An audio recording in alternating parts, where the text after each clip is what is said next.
Welcome back, everybody. This is Eric and Chad here with Iraq Veteran 8888.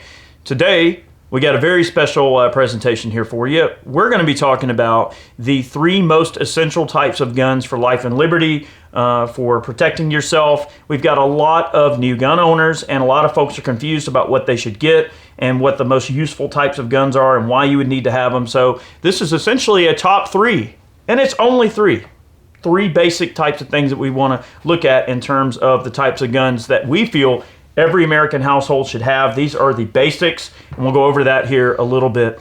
I definitely want to take a moment to thank the folks from Big Daddy Unlimited. They keep us in all the stuff we need to make videos. Definitely take good care of us in that regard. Great group of people to look into. They've got a ton of neat stuff, so check them out. All right, so let's get into this a little bit. So the thing is as I said, there's a lot of new gun owners, and people tend to get really confused, especially when you're wanting to get into a given firearm and you're not sure what to get, or what the purposes of certain guns and what they do. We can break this down into 3 extremely basic categories, and if you kind of follow our advice, you're going to find yourself very well protected. And you're gonna feel definitely safe in your home, in your vehicle, on your person, when you're out in public, whatever the case may be. We're gonna really cover the bases in 3 simple areas.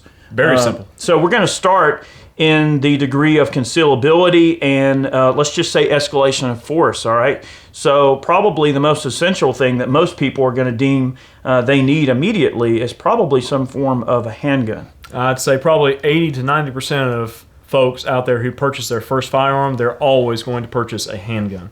Yeah, absolutely. 9 times out of 10, folks are going to be buying a handgun because it's the most effective tool for self-protection, easy concealability. A lot of people get their carry permits, or they live in a constitutional carry state. They turn 21, they want to be able to carry, and have a gun in their vehicle, whatever the case might be. A handgun is like the absolute best choice for that, because there are so many options out there today, and it can be definitely confusing. But we picked a SIG P365. This is an XL model. Yep. So the SIGs are extremely small, highly concealable guns with very generous capacity. These are 12 plus 1, correct? 12 plus 1 on the flush fit base plate. You get 15 shots, and the extended base plate pops out of the bottom a little bit. That's very impressive for a gun this size. But the SIG is just one option. On a regular basis, I carry a Glock 19. This is kind of the Honda paramount, gun that's out there that a lot of people, a lot of military and police and such use on a regular basis. What kind of holster are you carrying there? That is a Alien Gear Cloak Mod holster. Ooh. Baby. Yeah, so you can see the difference between the two. I mean, the 19 is a good bit bigger. The 19 is definitely like the Honda Civic of handguns. Anything that is sort of like in that size comparison and in a very similar form in terms of the way the gun is made, it usually gets compared to the 19. I know there's a lot of people out there that are like Glock fanboys. And don't get me wrong, I love Glocks. I absolutely love the 19X. I found myself kind of gravitating more towards the 365. I mean, you can see it's so tiny. Definitely a size difference that, the SIG holds just as many rounds, but is a much slimmer gun. Now, to be fair, with the 19, you do get a slightly longer sight radius, and the gun is way more controllable and very easy to shoot, and they are dead reliable. Now, one of the benefits, too, of like a firearm like the 19 is that it will accept all the larger capacity magazines as well. There aren't really any super high capacity magazines out there for the SIG, not that I'm aware of, but the standard Glock 18 magazines are 33 shots.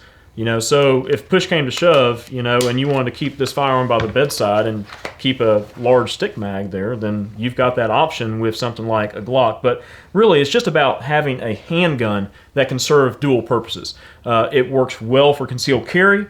It works well for carrying in your vehicle. It works well for putting by the bedside in a lockbox and having it there for the night terrors. And to be fair as well, a handgun is also a very easy gun to conceal within your household somewhere as well. So Absolutely. Let's say that you have small children, or you have other considerations like you don't want tiny fingers getting near your firearm. I understand.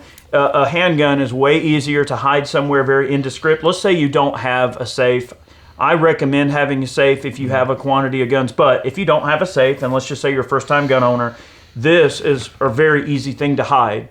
you don't have to tell your children you have it if you don't really want to. You know what I mean? Like this is an easier thing to hide, okay, overall. So handguns are a great entry level gun for someone, and it can scratch a lot of itches because I can have this in my car, I can carry it on my person, I can have it in the home, on the bedside, wherever I need it, and it's going to be where I go. So it is very concealable and easy to use in that regard. The other thing I will say from a manual of arms standpoint, handguns are harder to shoot. They are going to require a little bit more. You're going to need to get some training, take some practice, take some ammo out, definitely get some practice in, practice drawing, practice, manipulating the firearm. The weapons handling characteristics in terms of manual of arms on a handgun, I would say is generally going to be a little bit more difficult to master. It's going to take you a little more time. Your fine motor skills need to be more precise. Your sight alignment needs to be more precise. Your trigger squeeze needs to be more precise. Everything that you're relying on is harder to use a handgun accurately than any other type of gun out there, especially proficient with a level of proficiency where you can hit targets at 100 yards or something. I mean, that takes more skill, more time to really learn those techniques. So a handgun, while concealable and while it is in the category of being one of the most essential categories for every American to have, just understand that it comes with its unique set of learning disposition that you need to have to use it right. Definitely has a little bit of a learning curve. Another thing about the handguns that we chose between the 365 here and the 19 is that they are both chambered in 9mm Luger. 9mm is an extremely popular cartridge for concealed carry, and these days there are a lot of choices out there with some awesome technology in not only bullet design but also propellants to get really excellent performance and terminal performance. Okay, that's what you want out of a self-defense handgun out of 9mm, and the ammo's lighter. You can carry more rounds for the same size handgun. It's just a big win-win, and 9mm is relatively easy to shoot compared to some of the other options that are out there like 40 Smith & Wesson, 45, and it kind of gets you a little bit more power than something like a 380. Okay, so it's kind of that Goldilocks zone as far as concealed carry goes, in my opinion. And the ammo is very affordable as well. A lot of people can go out and buy a quantity of ammunition to train on. And like Eric said, I mean, it takes more time to get really proficient behind a handgun and master all the facets of owning and shooting one of these. But you can do it a lot quicker with cheaper ammunition. Okay, and it just takes time. I mean, just takes time behind the gun. And some pistols also offer, some form of like a, rimfire conversion kit. If you want to practice a 22, that's always an option. We want this video to be very general, but in general, a 9mm handgun is an extremely important part of the trifecta. Okay, there's a reason that 3-gun competitions exist: pistol, rifle, shotgun, and that is the core of this video. So let's move up in power a little bit and also range. Okay. You can definitely extend the range with a shotgun. People deem the shotgun as a close-range weapon. I personally feel that auto-loader is best. Auto-loader is definitely easy to use. The manual of arms is certainly very easy on an auto-loader. There are certain things you need to know going versus auto-loading shotgun to a pump shotgun. Shotguns can be a little cumbersome to reload under stress. They do require a very specific training regimen to load quickly, and they require a lot of practice to be able to load quickly. But in a typical home defense scenario, generally just a good old like Mossberg 930 or any type of good auto-loading shotgun. I chose this one because this is a reasonably priced option. You don't have to spend a ton of money to get a great shotgun. The 930 is a proven system. It's inexpensive compared to many other things. It's not much more money than a pump. All right, spend a little bit of extra money and get an automatic. When that muscle memory kind of takes over, when a stressful situation takes over, an auto-loader is nice to know that all you have to do is squeeze the trigger in the direction of the threat. Of course, identifying the threat is important. And I feel that having a light on any defensive weapon, be it a pistol, shotgun, or rifle, is an extremely important thing. You want to be able to properly identify your target and what is beyond it, okay? So lights have a very functional use in a variety of different situations, but especially if you're only going to own one shotgun, one pistol, and one rifle, part of this trifecta, I would make an effort to ensure that all the above. Now, maybe not the handgun. If that's your only handgun, you want to keep it nice and tight and concealable. Having a full-size light might be a little bit cumbersome, but other than maybe the flashlight, definitely your long guns probably need to have form of a light. Now, this is a Olight Warrior X with a pressure pad, not a very expensive light. Nordic Components makes this clamp-on magazine tube/barrel clamp that you can mount your flashlights and things like that on, and then the pressure pad's just mounted with a piece of Velcro, real simple. And this sling also, every home defense long gun needs a sling. Put a sling on your gun. It's really, really important to have a sling, because you need to be able to sling the gun and get it out of your way. Trust me, having a sling's important. You may need to take control of your phone or of a child or a situation, or hold something shut, pull something open, pick something up, move something. Sometimes it's handy to be able to sling the gun real quick and pick up your phone if you need to, whatever you need to do. But you need to have an ability to sling the firearm. That's really important. And this is just a basic Black Hawk mountain sling. Like on Big Daddy, these are like $13. That's a lot of sling for $13. That's a heap of sling for $13. It sure is. And, this is a great setup. This is one of the guns that I keep in my home. All right, now, so getting on to 12 gauge, just in general, shotguns offer a lot of power at close range. They pack one heck of a punch. With the right load, look, okay, they're not getting up. They're not walking away. They're not getting away from this. With the right load and a close-in environment, like in the home, and they enter your abode and you do what you have to do, it's going to be instant incapacitation. Okay, there's not a whole lot of people who are going to survive it. Okay, that's just the bottom line. Mm-hmm. Okay, now you need to understand that shotguns, while powerful, okay, the other thing to consider is that while shotguns are powerful and they're great to have, and I love an autoloader because you can shoot it quick, you need to understand that they can grossly overpenetrate in your home. So if you live in an apartment or a close-in abode that's close to other people, you need to keep in mind that the overpenetration can be something to consider. You don't want to, you want to harm the threat that's trying to hurt your family, but you don't want to inadvertently harm someone else you don't mean to harm. A shotgun slug can travel through several walls before it stops. It'll go through the bad guy, through the wall, through the other wall, to go through the neighbor's wall. So shotgun slugs carry. You could opt for something like number 4 buckshot, give you some good close range capabilities, but at longer range, it's going to lose energy pretty quick. So that might be great if you live in an apartment or something.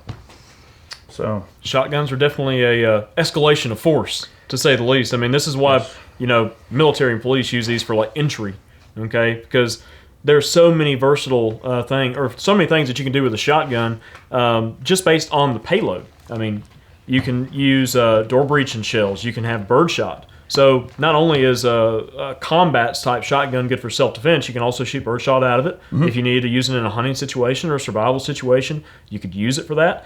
There are less lethal rounds. There's buckshot, birdshot, or buckshot slugs, the whole 9 yards. You've got a full gamut of loadings that serve various purposes for whatever it is that you might need to do. That's what makes a shotgun just such a great firearm, because they are just that. They are very versatile. A very utilitarian gun that can fill a lot of different roles. I prefer, just a good old 930 for everyday stuff. This is an easy gun to conceal in your vehicle if you want to keep one in your vehicle. Also, from a hunting perspective, let's say if you don't own a hunting rifle, but you own this trifecta, you can use your shotgun, put a slug in it with ghost rings.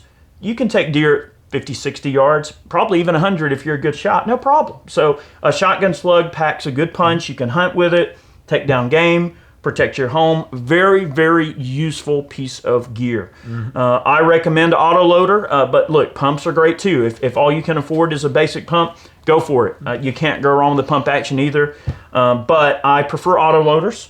All right, so that's a great combo, but we got to complete the trifecta. Mm-hmm. So every household in America needs a good high-quality AR-15, okay? So 100%. All right, now this is a rifle that I built, okay, and this is one of a couple that I keep around. I usually took this in my vehicle. All right, so this is kind of a road gun, as we like to call it.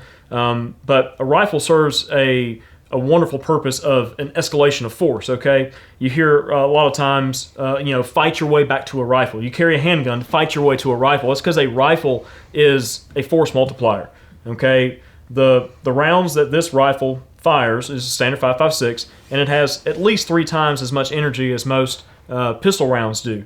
Okay, it's more accurate. You can take longer range shots with it.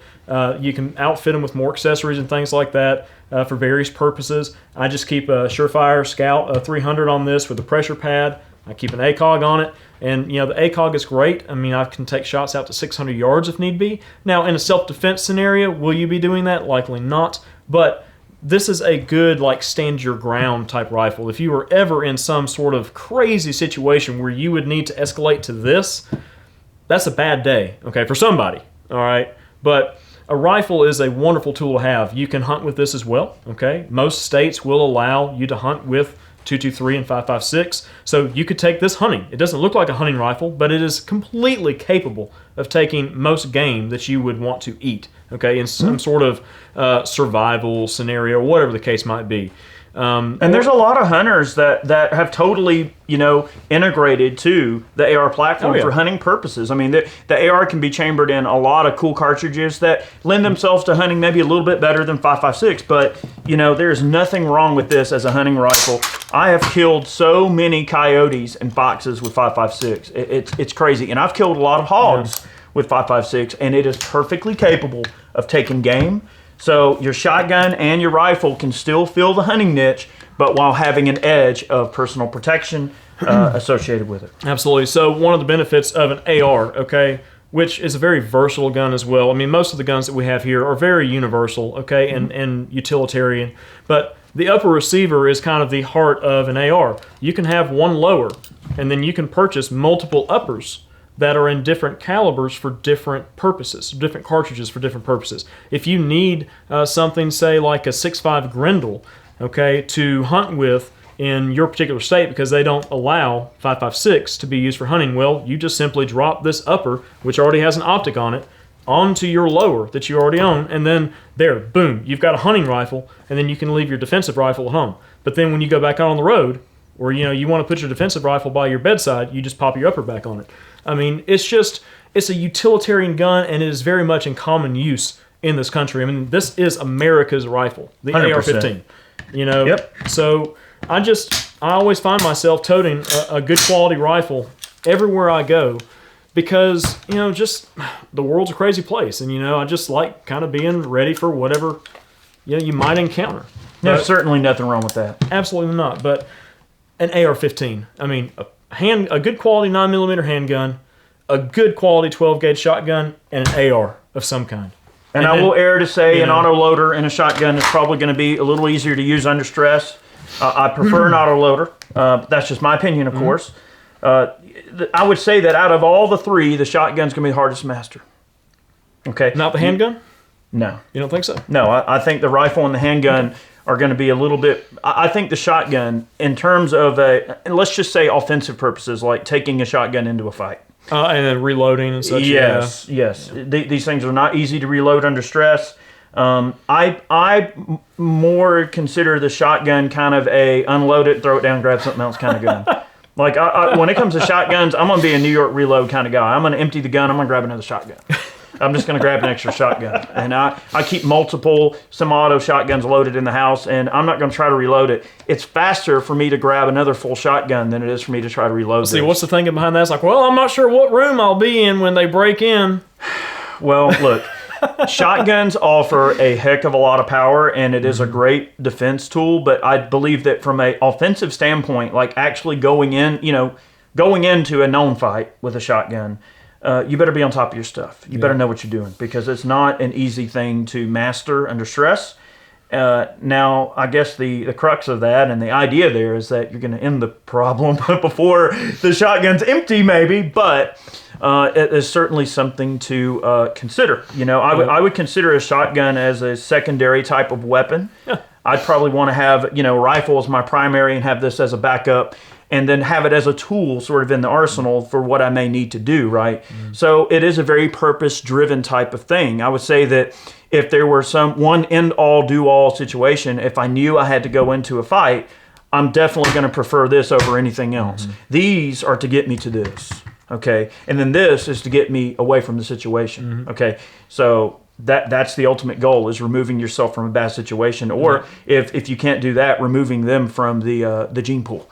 Okay, if that may be the necessary option, and it's a very unnatural feeling. You don't want to hurt someone. I mean, we all want to be peaceful here, and we all want to protect our families and our communities. We want to be happy, and we want you to be happy, and everyone wants to sing Kumbaya and eat s'mores and everything like that. But unfortunately, there are detractors and people that are dissenting people that they want dissent, and they don't want to be peaceful. They want to be, they don't want to honor the human condition. So when they make that decision to do so, then they need to be prepared for the consequences that may result from their actions. So there's actions and reactions, and more and more people in our country, rightfully so, have realized the importance of self-preservation in the form of owning a firearm. And I think it's super important that people understand that they are tools, and that they have specific purposes, and they have their weak points and strong points. But that, at the end of the day, if you were going to decide, hey, I want to be a well-rounded gun owner, if you embrace this trifecta, you're going to find yourself pretty well prepared. Absolutely. So what kind of prompted this idea was Eric was showing me a video from Clint Smith earlier, which I was laughing at. But it's so true, though. He says, a handgun puts a hole in you. A rifle puts a hole through you. And then he said a 12-gauge shotgun, they'll be picking pieces up off the floor with a shovel. More or less. I was just paraphrasing, but it's very true. Like, shotguns deliver a ton of energy. Handguns work great, and they've stopped numerous threats, in self-defense scenarios all across the country. We all know what rifles are capable of. I mean, rifle is an excellent tool, but, if you ever find yourself in one of those situations, I mean, you can't go wrong with anything, in this category. 9mm handgun, 12-gauge shotgun, 5.56 rifle. You're going to be pretty well-rounded. And I think it's also important to mention, for those of you that might be watching that aren't gun people, or that maybe you're looking into being a gun person, wanting to arm yourself, there's an entire shooting discipline related to these three guns. It's called three-gun. It's literally called three-gun. Okay, and it uses a pistol, a rifle, and a shotgun. Also, another thing that Clint said, and this is important too, the takeaway on 12-gauge, yes, you'll be picking up pieces of a person at close range, but it is also dependent on the load. All right, the load is everything. You can't just buy a 12-gauge Walmart bird load and put it in the gun and shoot it some 150 yards away and think that you're going to be, it's like the movies and they're going to go flying through the air. I know people, like old westerns. I know people have seen like what is it, Once Upon a Time in Mexico, and they're shooting guys with shotguns and they're flying out through the air. Yeah, it's not like that. Okay, but the thing is though, the load, it really does determine what this gun is going to do. This shotgun is a chameleon. It'll do a lot of things. It has its limitations, but as Clint said, with the right load in the right situation, these things are absolutely a showstopper. They are devastating. They are going to end the problem. Okay, something's going to end, and hopefully it's not you, and that's why you want to be on this end of it, not the other end. So definitely something to consider. So guys, thank you for watching today's video. We hope you enjoyed it and learned something. And most importantly, for those of you that are new to guns, we wanted this video to kind of be a service to you guys. I know there's a lot of confusion out there. And look, we're not suggesting you have to go with these brands or this exact gun or this exact action. Do your research. There's lots of information out there, not only on our channel, but tons of other great channels. Go check out Tim at Military Arms channel. Check out Mr. Guns Mike and Gear. at Mr. Guns and Gear is doing a lot of great stuff. Check out Garand Thumb. He's running all kind of different platforms. I mean, check out Hickok, Coley, and I mean, hey, don't forget our good buddy John Lovell. It fits my hand better. That's oh boy. And Paul Harrell. Come on now. All right, so leave him out. There are tons of great content creators that talk about all different types of stuff. So do your research. Develop an opinion, and then make your purchase based on that. What fits your price point, what fits your training disposition, what fits your needs, and then make that decision based on that. Don't listen to any one person. Develop an opinion, and you'll find that after watching a few videos on the tube, you'll quickly see, okay, all right, this is probably what I want to go with, and then just make that decision. So don't think that you have to go with these guns or these actions. This is just the general categories. Pistol, shotgun, and rifle. Very, very important trifecta. I will say the trifecta of America. is a pistol, a rifle, and a shotgun. So You'll see that on a shirt before too long. all right, guys, have a great day. Yet again, we really appreciate it. Definitely want to take a moment to thank all of our Patreon supporters, those of you who purchase man cans over on the website, as well as shirts over on Ballistic Ink. Thank you so much for supporting our channel. That's the most direct way you can support us if you wish to. All those funds go right back into putting out content like this. So thank you so much. Have a great day. We'll see you next time. See you guys.